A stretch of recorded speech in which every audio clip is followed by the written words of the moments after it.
지금부터 실험계획법을 시작하도록 하겠습니다.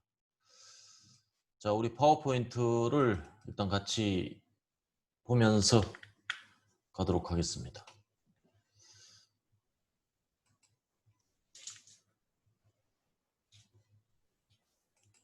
자, 1페이지로 가서 자, 실험계획법. 자, 실험계획이란 과연 뭘까요? 우리 그 실험계획법 한 번쯤은 다 우리 공부를 해보셨겠지만 다시 한번 정리를 하도록 하겠습니다. 자, 우리 공정이나 또는 시스템을 보면 항상 이와 같은 형태로 구성이 되어 있습니다. 자, 우리 프로세스가 기본적으로 존재하죠. 프로세스입니다. 프로세스에서는 기본적으로 인풋이 있어요. 인풋. 그다음 이 인풋이 프로세스에 들어가서 여러 가지 공정의 인자들하고 혼합이 되게 되죠. 그 인자는 또 두 가지가 있습니다. 하나는 제어 인자가 있고, 제어 인자는 컨트롤러블 팩트, 즉 관리가 가능한 그런 인자가 되겠습니다. 자, 이것을 갖다 우리가 제어 인자라고 합니다. 그 다음에 두 번째는 그 자범 인자가 있어요. 자범 인자. 노이즈라고 하죠. 노이즈. 이 자범 인자는 관리가 안 됩니다. 관리가 안 되고 그저 둔감하게 하는 수밖에 없어요. 즉 둔감하게 한다는 의미는 뭐냐? 이 자범인자가 공정에 영향을 안 미칠 수는 없습니다. 뭐 미묘한 날씨의 변화라든가 온도, 항온, 항습, 또 다양한 그 작업자의 심리 상태, 우리가 딱 그 말로 설명할 수 없는 다양한 요인들이 이 공정에 게재되게 됩니다. 자, 그것들을 관리는 할 수는 있으나, 관리는 할 수는 없으나, 공정에 둔감하게 만들 수는 있어요. 이걸 갖다가 우리가 통칭해서 뭐라 그러냐, 강건설계라고 합니다. 강건설계. 즉, 잡음에 둔감한 로버스트 디자인이죠. 그래서 우리가 이 아웃풋을 창출하는 데 있어서 제어인자를 적절히 컨트롤함으로써 자범인자의 둔감한 아웃풋을 창출하는 것이 우리 공정관리의 가장 큰 모델이 됩니다. 우리 실험을 수행하는데 실험의 목적은 우리가 원하는 결과, 최적의 공정 조건이나 또는 최적의 수준을 조합해서 고객의 요구에 맞는 아웃풋을 창출하는 데 있습니다. 자, 그와 같이 아웃풋을 창출하는 데 있어서 실험은 시험하고는 또 다른 이야기입니다. 여러분, 실험하고 시험하고 어떻게 다를까요?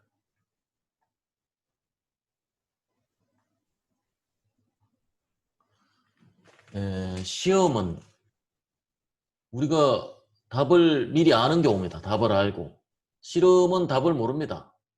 그래서 시험은 답을 미리 정해놓고 상대방이 아는지 모르는지를 가늠하고자 할 때 시험이라는 걸 하죠. 주로 테스트라고도 합니다. 테스트. 그 실험은 테스트라고 하지 않습니다. 실험은 experiment.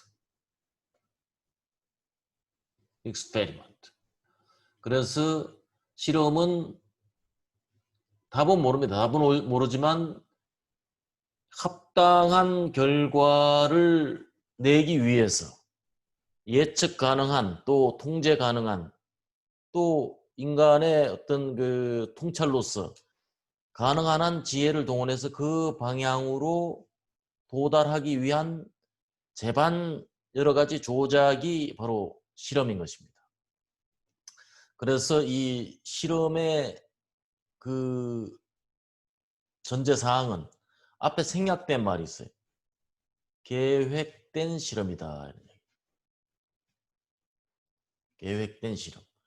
계획되지 않은 것은 실험이라고 할 수 없죠. 그거는 뭐 트라이얼 앤 에러, 시행착오법에 불과한 겁니다. 그래서 독립 변수를 투입해서 종속 변수라는 결과를 산출해내죠. 그래서 1차적으로는 스크리닝 시험, 그 다음에 최적화 실험을 통해서 최적의 공정 조건이나 최적의 수준 조합을 이끌어내게 됩니다.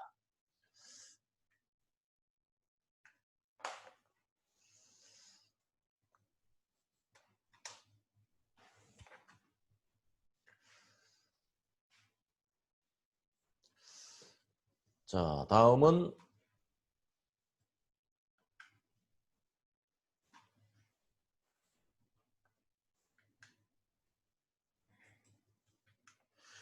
자, 실험계획법 적용 시 2점이 되겠습니다. 실험계획을 적용하면 우리가 무엇이 좋아지는가? 무엇이 좋아지겠어요? 자, 일단은 기본적으로 프로세스와 결과치들 간의 관계가 정립됩니다. 그래서 실험의 결과치를 Y라고 한다면 프로세스에 동원되는 여러 가지 변수들은 우리가 X라고 할 수가 있어요. Y는 fx 이런 함수 관계를 정립하는 데 도움이 됩니다. 자, 두 번째는 소위 말한 소수의 핵심 인자들의 원천을 파악할 수 있습니다. 그 다음에 세 번째는 반응 변수들. 이거는 뭐 바꿔서 말하면 고객의 핵심 요구사항이라도 할 수 있죠. 반응 변수에 대한 소수의 중요 인자의 효과를 측정할 수가 있습니다. 그 다음에는 a time effect, 한 번에 변수를 검증하는 것보다 효과적인 검증을 할 수 있습니다. 그 다음 우리가 시행착오로 이렇게도 해보고 저렇게도 해보면 굉장히 빨라질 것 같지만 오히려 더 늦습니다. 그래서 실험 횟수를 최소화한다는 것은 구조적 접근을 한다는 이야기입니다. 구조적 접근.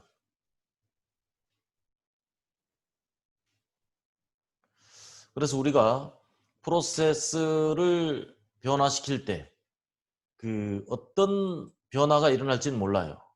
그러나 올바른 방향, 바람직한 방향으로 변화시켜야 되고 수동적인 관찰을 할 게 아니라 능동적으로 계획하는 조작을 통해서 원하는 결과를 가져와야 합니다.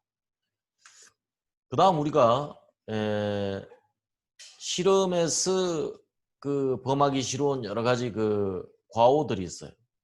그래서 그런 과오들을 좀 몇 가지 살펴보도록 하겠습니다. 자, 첫째, 목적이 불명확한 것. 실험에는 제일 첫 번째가 실험 목적을 분명히 하는 데 있어요. 그 다음, 실험을 차례로 한 잘못. 실험은 순서대로 하는 것이 아닙니다. 실험은 순서를 뒤바꿔야 돼요. 랜덤하게. 순서대로 실험하면 결과가 왜곡될 수도 있습니다. 그 다음에 세 번째는 한정된 조건으로 결론을 확장하는. 그래서 한정된 결론은 한정된 정보로만 활용해야 됩니다. 그 다음에는 교호작용을 생각하지 않는 과거가 있어요. 항상 실험에는 교호작용이 있다는 전제를 가져야 됩니다. 물론 있다고 전제를 했는데 존재하지 않으면 뭐 다행인 것입니다. 그 다음 실험에는 분명히 실험 과정에서의 오차가 있어요. 실험에서 나오는 값이 항상 오차가 없는 참값이 아닙니다. 그래서 오차를 항상 감안해야 되고 그 다음에 곁들여서 서로 관련성이 있는 것이 샘플링 오차입니다. 샘플링 오차를 고려해야 되고, 그 다음에 결과 판정은 자의적으로 해서는 안 됩니다. 이것은 통계적 해석이 기본입니다. 그래서 모든 그 실험의 결과는 통계적 해석이 뒤따라야 됩니다. 그 다음, 기술적인 정보를 근거로 하지 않는 과학. 우리가 통계적 방법이라고 해서 그동안 우리가 알고 있었던 기술적 원리가 무시돼도 되는 건 아니에요. 기술적 견해는 언제나 존중되어야 합니다. 이것은 요 기술적인 그 기본적인 원리에 위배되는 결과가 나왔다면 그것은 통계적 해석에 앞서서 무엇이 잘못되었는지를 분명히 검토를 해야 됩니다. 그 다음에 마지막으로는 행동을 취하지 않는 가오. 어떤 해석 결과가 나왔으면 그 결과는 피드백이 분명히 이루어져야 돼요. 그 피드백이 이루어지지 않으면 실험은 분명히 하나마나가 되겠습니다. 자, 다음은 실험계획법의 종류가 되겠습니다. 실험계획법은 제일 기초적인 단계로 시행착오, 이건 뭐 실험계획법의 범주에 속하기도 어렵지만 트라이얼 앤 에러 방식입니다. 이렇게도 해보고 저렇게도 해보고 좌충우돌하는, 뭐 운이 굉장히 좋다고 믿는 사람은 한번 해볼 만해요. 딱 100가지 가능한 조합이 있는데 그 100가지 실험을 하려니까 너무 시간이 많이 소요되는 거예요.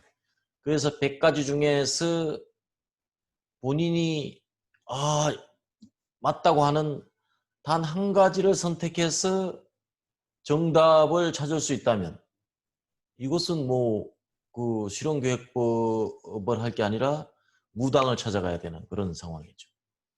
그 다음에 두 번째가 One Fact at a Time, OFAT라고 합니다. 한 번에 하나씩 실험하는 것. 굉장히 비효율적이죠. 그러나 우리가 빈번히 그동안 해왔던 방식이 바로 One Fact at a Time, OFAT 방식이었어요. 그 다음에는 이제 부분 배치 실험, Fractional Factorial Design입니다.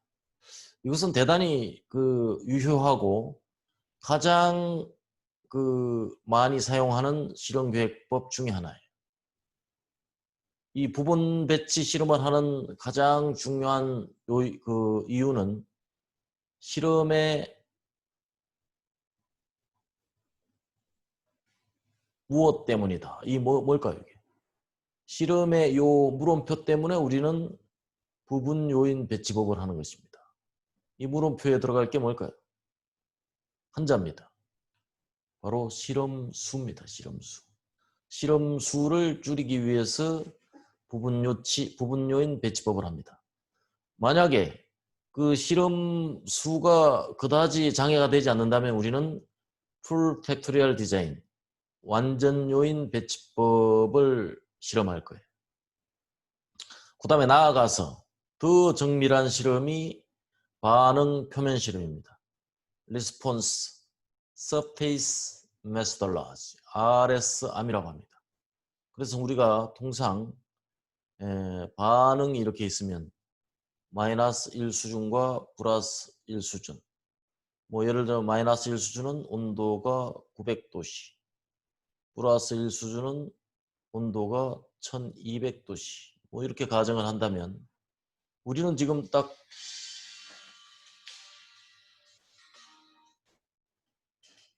두 수준의 실험을 해요. 마이너스 수준에서 한 포인트를 하고 플러스 수준에서 한 포인트를 합니다. 그리고 이 사이는 이렇게 리니어하게 변할 거라고 가정을 하죠. 이 가정이 틀릴 수가 있다는 이야기입니다. 이게 이렇게 갈지는 아무도 모르는 거예요. 만약에 경로가 이렇게 1과 2의 경로라면 우리는 반응 표면 실험이라는 그런 실험 방법을 통해서 이 공률을 파악을 해야 되는 거죠. 그래서 실험은 굉장히 실험 수는 증가되겠으나 그 정확한 그 반응 결과를 알기 위해서는 항상 그 실험의 어떤 정도는 높여가야 되는 것이 기본 원리가 되겠습니다. 자, 효율적인 실험을 하기 위해서 우리가 통상 한 번에 하나의 팩타를 실험을 하는 경우가 많아요. 이거는 시행착오에 의한 시간이 굉장히 낭비될 수 있고 또 인자 간의 교호작용이 언제라도 발생할 수가 있습니다. 이 교호작용은 항상 우리가 밀접하게 관찰해야 될 대상입니다. 그 다음에 이건 부분 최적화에 거치고 맙니다. 그래서 항상 전체 최적화에 우리가 힘을 써야 되는 그런 상황이죠. 자, 그 다음에 우리가 효율적인 실험을 하기 위해서 실험 계획법을 조금 더 고도화돼서 사용하게 되는데, 자, 이럴 경우에는 고품질의 데이터가 생성될 수 있고 인자의 효과, 이거는 one factor at a time이 아니고 우리가 실험 계획법을 하는 정상적인 DOE에 관련된 이야기가 되겠습니다. 그 다음에 다수의 변수가 동시에 고려될 수가 있습니다. 그 다음에 교호작용, 인터랙션 효과가 파악될 수 있고 계량적 추정이 가능합니다. 그 다음에 시간적인 활용과 효과적인 활용과 실험의 목적도 우리가 달성을 할 수가 있습니다. 자, 여기 우리가 오른쪽에 A, B, C, D 4개의 인자가 있어요. 이 인자를 가지고 한 번에 하나의 팩타를 고려한다면 이건 우리가 분석 단계 했던 아노바라는 걸 했었죠.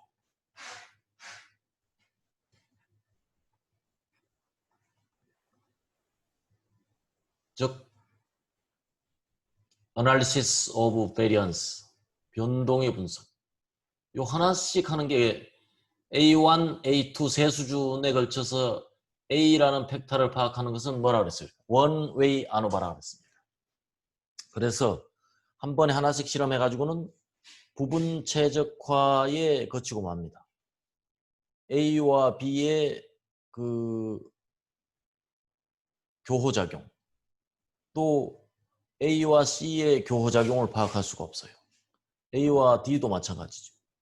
B, C, B, D, C, D 마찬가지입니다. 자, 이렇게 입체적인 분석을 할 수가 없는 부분 최적화에 거칩니다. 물론 이렇게 해서 좋은 공정 조건을 확립을 하면 다행이겠으나, 자, 그럴 확률은 대단히 적습니다. 왜냐하면 그렇게 운이 좋을 확률이 그렇게 많지 않습니다. 자, 실험 계획법에 관련된 용어를 몇 가지 살펴보도록 하겠습니다. 자, 첫 번째 출력 변수 Y. 출력 변수 Y는 실험을 하기 위해서 우리가 실험의 목적을 선정하고 그 다음에 출력 변수 Y를 선정해야 됩니다. 매우 중요한 거죠. 그래서 이 반응 변수를 결국은 최적화해야 될 대상이 바로 출력 변수 Y가 되는 것입니다. 그 다음에 제품 특성치 효과라고 할 수 있고요. 예를 들면 반도체 프로세스의 수율 같은 것이 대표적이라고 하겠습니다. 다음은 입력 변수 X, 인자라고 부릅니다. 인자, 팩터 이라고 부르죠. 그 다음에 우리가 최적화해야 될 대상입니다. 주로 이 인자들을 우리가 수준별로 분류하죠. 예를 들면 온도라면 마이너스 수준, 플러스 수준, 또 압력도 마이너스 수준, 플러스 수준. 그래서 낮은 수준과 높은 수준을 임의로 정함에 따라서 반응 결과가 어떻게 나타나는가를 관측하는 대상이 됩니다. 자, 철의 강도에 대한 수율이 반응 변수일 때 입력 변수는 주로 압력이나 온도가 여기에 해당이 되겠습니다. 그래서 입력 변수가 이렇게 증가할 때 출력 변수하고는 어떤 관계가 있는가를 우리가 모니터함으로써 최종적인 최적화를 우리가 기하게 됩니다. 자, 우리가 온도와 압력이라는 걸 통해서 Y에 도달하고자 합니다. 자, 여기서 이제 몇 가지 또 용어가 탄생을 하게 되는데요. 자, 첫 번째는 인자입니다. 인자. 우리가 X, 이건 했죠. 그 다음에 이제 철이라는 건 뭐냐? 온도는 100도씨, 압력은 1기압.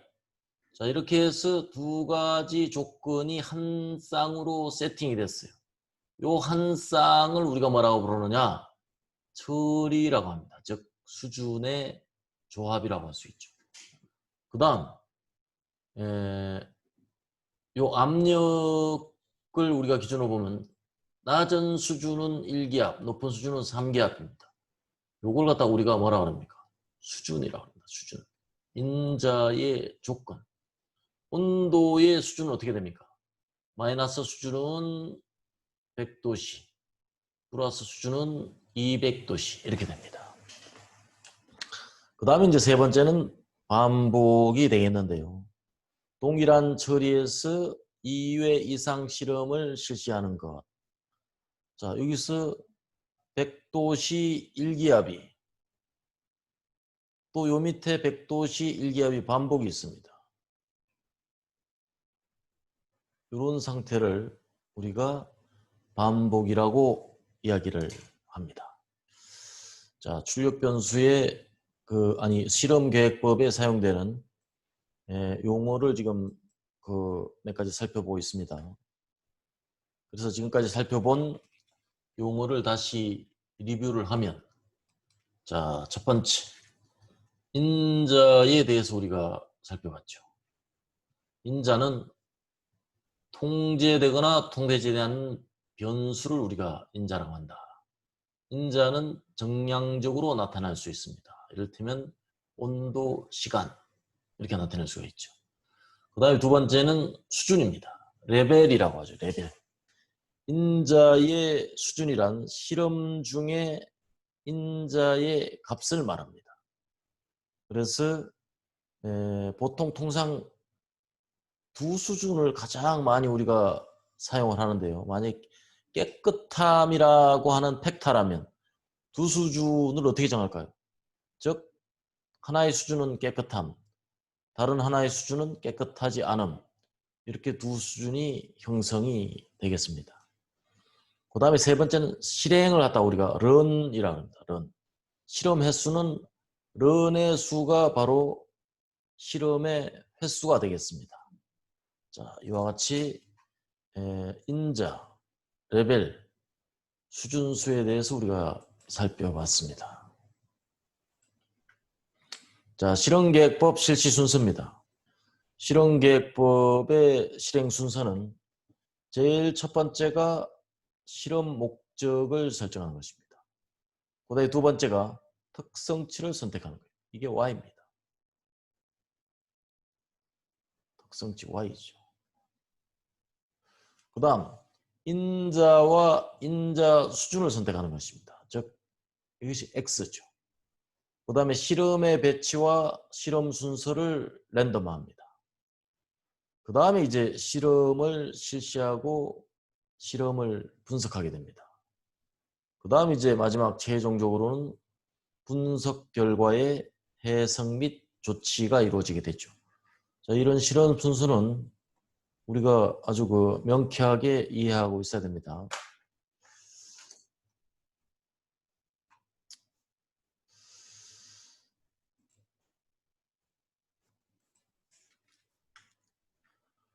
자, 실험 목적을 설정하고 특성치 Y를 선택하고 인자와 인자 수준을 선택하고 보통은 2 내지 5 수준이 적절한데 많아도 6수준을 넘지는 않아야 됩니다. 그 다음에 실험의 배치와 실험 수를 랜덤화하는. 자, 이것은 뭐냐 하면 인자를 어떻게 수준을 어떻게 조합시킬 것인가. 이게 이제 첫 번째 관심사예요. 두 번째는 블록을 어떻게 구성할 거냐. 블록이라는 건 뭐냐면 시간적, 공간적 차이가 실험 결과에 어떤 영향을 미칠 수가 있어요. 이 영향을 별도로 분리 검출할 필요가 있습니다. 이런 상태를 우리가 블록화다 이렇게 이야기를 합니다. 그 다음에는 랜덤화가 중요하죠. 랜덤화. 실험 순서는 순서대로 하는 것이 아니라 랜덤하게 하는 것입니다. 랜덤하게. 자, 그 다음에 실험하는 방법과 작업 표준을 설정하고 실험을 하게 됩니다. 이 과정이 실험의 실시 단계가 되겠습니다. 그 다음에 이제 데이터의 분석 단계. 그 다음에 해석과 조치 단계가 최종 단계가 되겠습니다. 자, 실험계획법의 종류는 스크리닝 단계가 첫 번째고요. 그 다음에 부분요인 배치법. 부분요인 배치법은 인자가 약 4 내지 10개일 경우에 적합합니다. 그래서 중요 인자를 식별하는 게 첫 번째 목적이 되겠어요. 그 다음에 주로 이제 메인 이펙트를 파악하는 게 실험의 목적이 되는 경우가 많고 제한된 일부 교작용을 파악할 수도 있겠습니다. 그 다음에 완전 요인 배치법은 인자 수가 5개 미만. 자, 이런 경우는 인자들 간의 소위 말한 교호작용을 우리가 파악할 수 있어요. 교호작용을 뭐라 합니까? 인터랙션.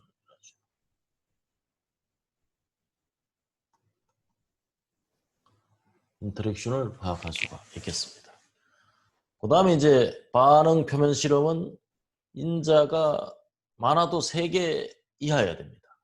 그래서 인자들 사이의 최적 조건, 즉 곡률 반응까지를 우리가 파악할 수 있는 그런 방법이 되겠습니다.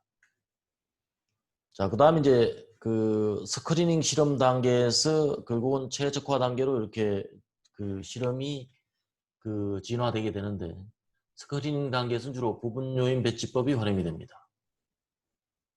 그 다음에 특성화 단계는 완전 요인 배치법이 주로 활용이 되겠습니다. 완전 요인 배치법이 주로 활용이 되겠습니다. 그 다음에 완전 요인 배치법은 주로 우리가 이렇게 표현합니다. 2의 n승 요인 배치법 이렇게 얘기합니다. 그 다음에 최적화 연구는 반응 표면법, EVOP, 진화적 실험법이라고도 합니다.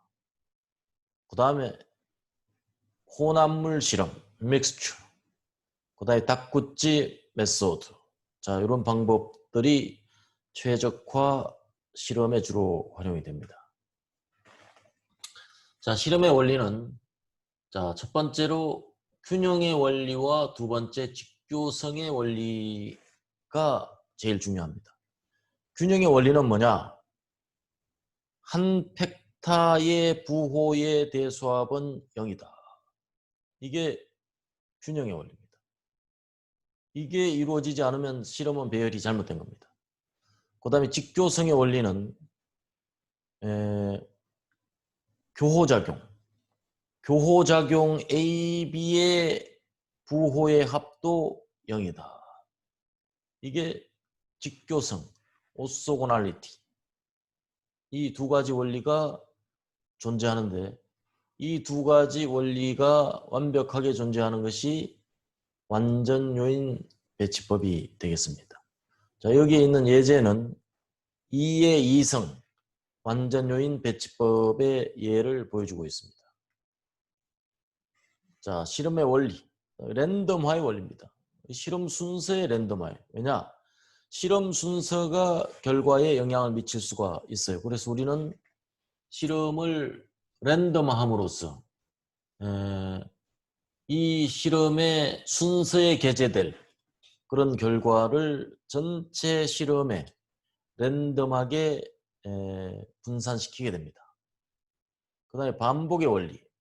반복은 동일한 처리들을 2회 또는 3회 이상 반복함으로써 실험의 오차를 줄입니다. 왜냐? 오차를 줄인다는 말은 한 번 뽑는 것보다 2번 뽑아서 그 평균값을 적용하는 것이 훨씬 그 오차가 줄어들죠. 그래서 이런 실험 오차는 한 번 실험만으로 대단히 그 오차가 커질 가능성이 있어요. 그래서 2번, 3번 반복 그 실험함으로써 그 실험이 왜곡되는 것을 최대한 방지할 수 있습니다. 그 다음에 블록화의 원리입니다. 이것도 마찬가지로 실험의 그 장소, 실험의 시간, 즉 시간적, 공간적 변동이 실험 결과에 영향을 미칠 수가 있기 때문에 그 결과를 분리 검출하게 되는 것입니다. 이것이 블록화의 원리라고 말할 수가 있겠습니다. 그 다음에 직교화의 원리입니다. 직교. 주 효과는 부호의 곱으로 표현되는 열의 균형을 이루어지는 것이고 이 요인은 서로 독립적일 수 있도록 해준다는 이야기. 그래서 부호의 곱의 그 대수합은 전체가 0이 되는 아까 설명한 바와 같은 원리가 되겠습니다. 교락의 원리는 2개 이상의 효과를 분리 검출할 수 없는 상태가 교락입니다. 컴파운딩이라고 합니다. 이 교락은 왜 발생하느냐? 실험수를 줄였기 때문에 발생합니다. 실험수를 줄여서 교락이라는 그런 부작용이 발생이 되는데 근데 교락을 발생함으로써 실험수를 대폭 줄일 수가 있어요. 그래서 대부분의 실험은 보통 3차수 이상의 교작용을 파악하기 위한 실험수일 경우가 많아요. 그래서 3차수 이상 교작용은 대부분 무시됩니다. 그렇기 때문에 얼마든지 교락을 통해서 실험수를 줄일 수 있는 여지가 발생이 되는 것입니다. 자, 그 다음에 이제 주 효과를 알아보도록 하겠습니다. 메인 이펙트라고 합니다. 메인 이펙트. 자, 이거 주 효과는 인자의 수준이 낮은 수준에서 높은 수준으로 변함에 따라서 반응값의 평균 변화량을 구하는 것입니다.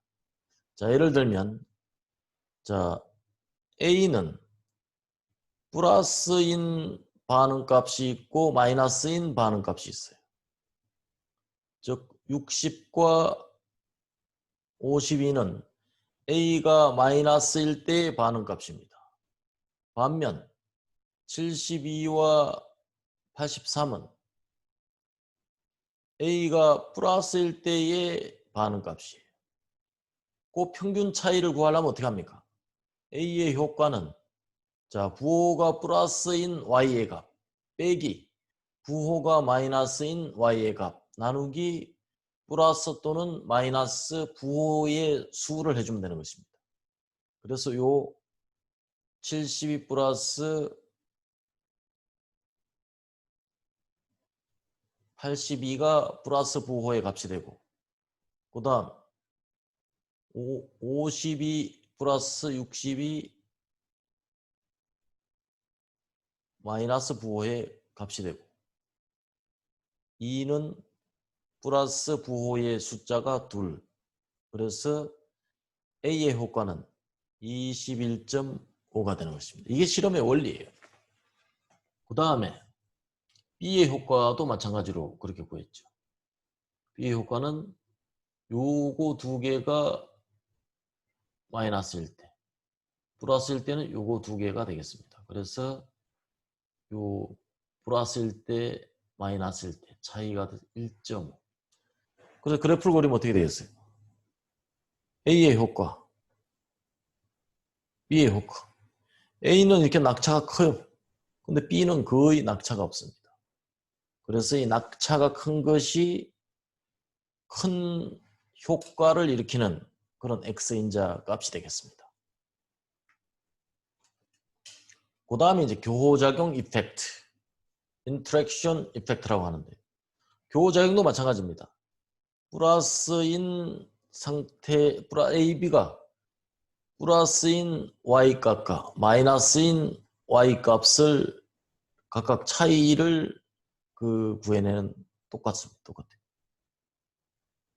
AB의 부호는 어떻게 될까요? 요 AB의 부호를 그냥 곱하면 AB의 부호가 됩니다.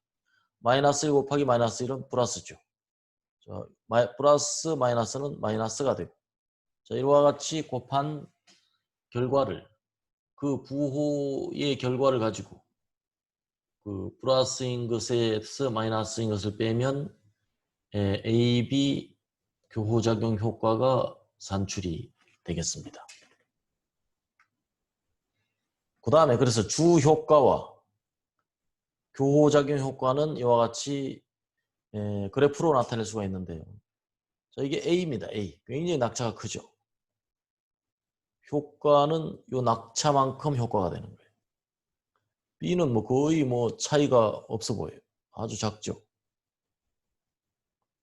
그 다음에 이제 인터랙션 효과입니다.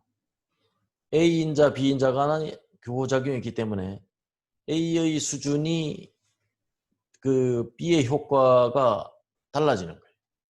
그래서 B의 평균적인 효과는 큰 영향이 없지만 A의 수준에 따라서 출력값이 상승하거나 또는 하강할 수 있는 그런 여지가 충분히 있는 것. 이것을 갖다 우리가 인터랙션 효과, 그 그림은 인터랙션 플롯 이렇게 이야기를 합니다.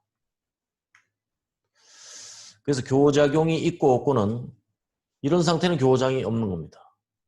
이것도 없는 거예요. 서로 평행하면. 서로 교체하는 경우 교호작용이 있는 것입니다. 완전 크로스가 되는 교호작용이 아주 많이 있는 거예요. 자, 이와 같이 해서 우리가 교호작용을 파악을 하게 됩니다. 자, 잠시 쉬었다가 완전 요인 설계 세부 내용을 계속 진행하도록 하겠습니다. 자, 잠시 후에 계속 진행하겠습니다.